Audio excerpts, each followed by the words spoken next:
A ver, imagina por un momento un elemento que, bueno, explota solo con tocar el aire.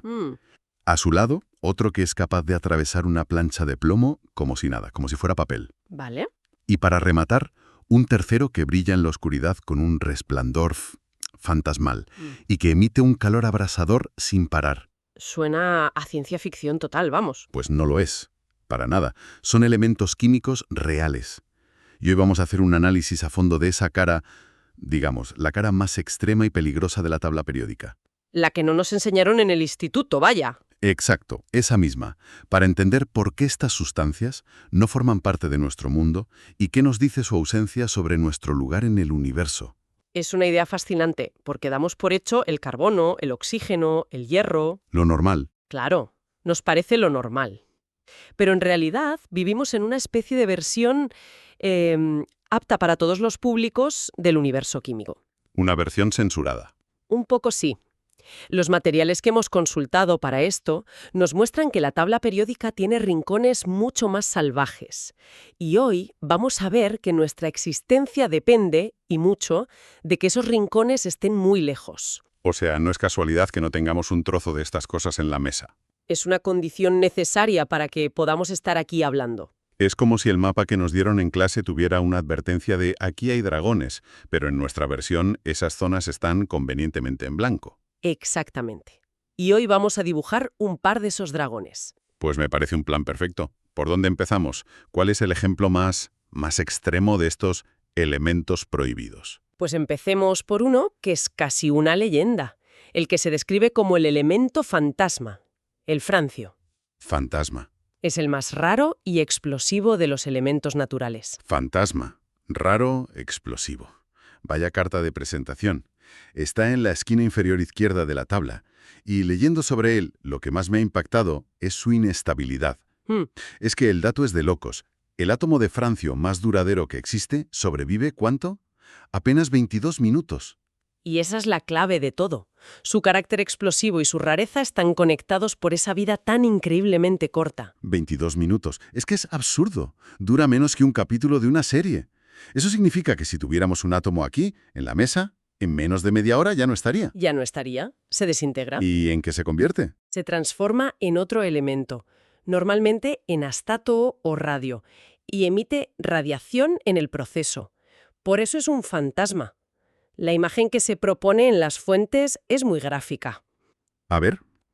Si por arte de magia pudiéramos juntar un bloque de francio, como si fuera un lingote de oro, la energía liberada por su desintegración en cadena sería tan violenta que el bloque entero se vaporizaría. En una explosión. En una explosión instantánea. Vale, eso explica por qué no hay minas de francio. Pero si se desintegra tan rápido, ¿cómo es que sigue existiendo en la naturaleza? ¿De dónde sale? Es una buena pregunta. No existe un yacimiento como tal. El francio aparece y desaparece constantemente. Se forma átomo a átomo. ¿Cómo? Como un subproducto de la desintegración de otro elemento mucho más pesado, el actinio, que está en los minerales de uranio. Entiendo. Imagina que el actinio es un reloj de arena muy lento y cada cierto tiempo suelta un granito. Ese granito es un átomo de francio. Pero es un granito que se derrite al instante. Exacto, es como un cubito de hielo en un horno. En cuanto aparece, empieza a desaparecer. Es un suspiro en la existencia de la materia. Y eso nos lleva a la pregunta del millón, ¿no? Si es tan efímero, ¿cuánto francio hay en todo el planeta ahora mismo? La estimación es lo que de verdad te vuela la cabeza. Se calcula que en toda la corteza terrestre, en un momento dado, la cantidad total de francio es de unos 30 gramos. Espera, ¿30 gramos? 30 gramos. En todo el planeta. Pero si eso es menos de lo que pesa una rebanada de pan. Con todo el respeto, ¿cómo saben eso? Suena un poco una cifra sacada de la manga. Es una pregunta excelente y muy lógica. Obviamente nadie ha ido con una balanza. Claro. Es una estimación teórica, pero muy bien fundamentada. Los científicos conocen la cantidad de uranio y actinio que hay en la Tierra y sobre todo la velocidad exacta a la que el actinio se desintegra para producir francio. Ah, vale. Y también saben la velocidad a la que el francio se desintegra. Es un cálculo de equilibrio. Si entra tanto por segundo y sale tanto por segundo, ¿cuánto hay en medio en cualquier momento? ¿Y la respuesta es? 30 gramos. Unos 30 gramos. Es un fantasma del que solo podemos ver su sombra matemática. Increíble. Bueno, de un fantasma natural pasamos a un monstruo que no debería existir. Uno que creamos nosotros. El plutonio. Exacto. Entiendo que este ni siquiera existía en la Tierra hasta que lo sintetizamos en 1940. Justo. Aquí cambiamos completamente de tercio. El plutonio es un elemento transuráneo, sintético. Y a diferencia del francio, que es un problema que se soluciona solo en 22 minutos, el plutonio es peligrosamente persistente. Un momento. Transuránico. ¿Eso qué significa exactamente para quien no lo tenga fresco? Que está más allá del uranio en la tabla. Justo eso. Son elementos más pesados que el uranio, que es el elemento natural más pesado que encontramos en cantidades significativas. A partir de él, en la tabla, prácticamente todos los que vienen después son artificiales, Creados por el ser humano. en reactores nucleares o aceleradores de partículas. Y el plutonio es, probablemente, el más famoso y notorio de todos. Y con razón. El perfil es aterrador. He leído un dato que es difícil de procesar. Un solo gramo de plutonio, si se inhala en forma de polvo, es tan radiactivo que podría causar la muerte por cáncer a 2 millones de personas. Es una de las sustancias más tóxicas que existen, sí. La toxicidad es de otro nivel. Pero no es solo su toxicidad radiológica lo que lo hace extremo, es el calor que genera. La imagen que se describe es la de una esfera de plutonio 238 del tamaño de una naranja, Sí, que se pondría al rojo vivo por sí sola y podría mantener un recipiente de agua hirviendo, sin enchufarla a nada. sin enchufar a nada, de forma perpetua. Él mismo es la central de energía. Es que es alucinante esa doble cara que tiene. Por un lado, es la materia prima de las armas nucleares. La aniquilación masiva. Y por otro, esa capacidad de generar calor constante durante décadas es lo que lo convierte en algo increíblemente útil. Ahí está la dualidad fascinante. Es el corazón de la bomba de Nagasaki, la encarnación de la destrucción. Pero esa misma propiedad, esa desintegración lenta y predecible que genera calor, es lo que alimenta los generadores de las naves espaciales. Como las Voyager. Las sondas Voyager, que ahora mismo están en el espacio interestelar, siguen funcionando gracias a baterías nucleares de plutonio. Y en Marte también, ¿no? El rover Curiosity en Marte funciona gracias al plutonio, porque allí la luz solar es débil y las noches son heladas. O sea, que el mismo elemento que representa una amenaza existencial aquí en la Tierra es nuestra única llave para poder explorar otros mundos. Es una paradoja tremenda. ¡Qué fuerte! Y es un patrón que vemos a menudo en la ciencia. Los descubrimientos más potentes rara vez son intrínsecamente buenos o malos. El plutonio es el ejemplo perfecto, un martillo capaz de construir y de destruir a una escala que desafía la imaginación. Esa dualidad es fascinante.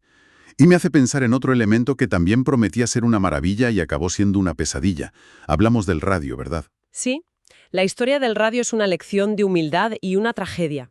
Si el plutonio es un monstruo que creamos sabiendo su poder, el radio fue un ángel que nos sedujo y resultó ser un demonio. Cuando Marie y Pierre Curie lo descubrieron a finales del 19, fue una revolución. Era mágico. Porque brillaba. Tenía ese brillo azul verdoso, fantasmal, que lo hacía hipnótico.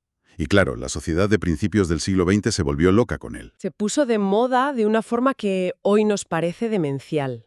Se usaba en pintura para que brillaran en la oscuridad las esferas de los relojes. Vale, hasta ahí más o menos entendible. Pero luego empezó a meterse en cosméticos, en pastas de dientes, en supuestos medicamentos para el reuma. Y lo que me ha dejado alucinado. Agua embotellada revitalizante. ¿Te imaginas hoy una botella que ponga ahora con más radium? ¿Sería una locura? Sería el fin de la marca, desde luego.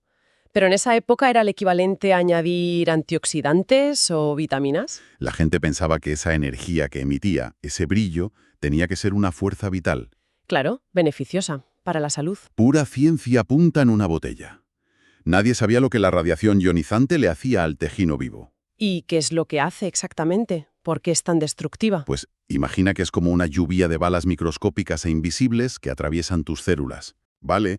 Al pasar, van arrancando electrones de los átomos que te forman, rompiendo moléculas clave para la vida, sobre todo el ADN. Es un daño invisible. Invisible, silencioso y acumulativo. Y con el tiempo provoca mutaciones y cáncer. Y la gente se lo estaba bebiendo. Y pintando con él. Y aquí es donde llega la historia más terrible, la de las chicas del radio. Una historia absolutamente espeluznante. Eran mujeres jóvenes, a menudo adolescentes, que trabajaban en fábricas de relojes en Estados Unidos en los años 20. ¿Y qué hacían? Su trabajo era pintar los números de los relojes con pintura a base de radio. Y para que la punta del pincel fuera fina, sus jefes les enseñaron una técnica: chupar la punta del pincel. Lip Deep Paint lo llamaban. No puede ser. Mojar en los labios, mojar en la pintura y pintar. Dios mío, estaban ingiriendo radio con cada pincelada. Exacto. Y el radio es químicamente muy parecido al calcio. El cuerpo, al recibirlo, se confunde y piensa que es calcio. Y lo manda a los huesos. Lo deposita en los huesos, y una vez allí, el radio se convierte en un asesino silencioso. Empieza a bombardear la médula ósea y el tejido óseo desde dentro, 24 horas al día.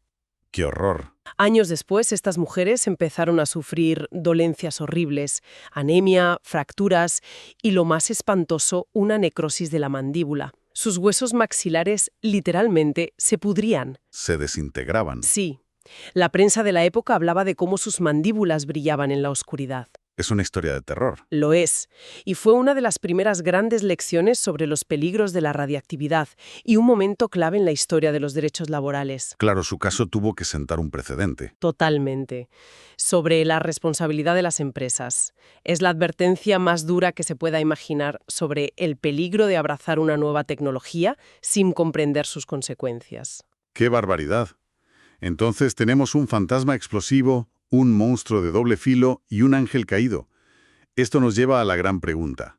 Si estos monstruos existen, ¿por qué nuestro mundo es, en comparación, tan seguro? Porque, como decíamos al principio, la tabla periódica de nuestro día a día es una versión muy filtrada. Los elementos que nos forman, carbono, oxígeno, nitrógeno, hierro, son los estables, los seguros. Los aburridos. Los aburridos, si quieres, pero son solo una pequeña parte del catálogo completo del universo. De hecho, la perspectiva que dan las fuentes sobre la composición del universo es bastante humilde. El 90% es simplemente hidrógeno y helio. Y en ese 10% restante se esconde toda esta química extrema que, por suerte, está muy lejos. La pregunta clave es, ¿dónde se forja? En las estrellas.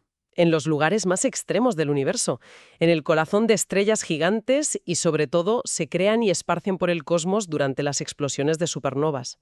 Que son de los eventos más cataclísmicos que existen. Son los hornos del universo. O sea que nuestra seguridad es en gran medida una cuestión de geografía cósmica.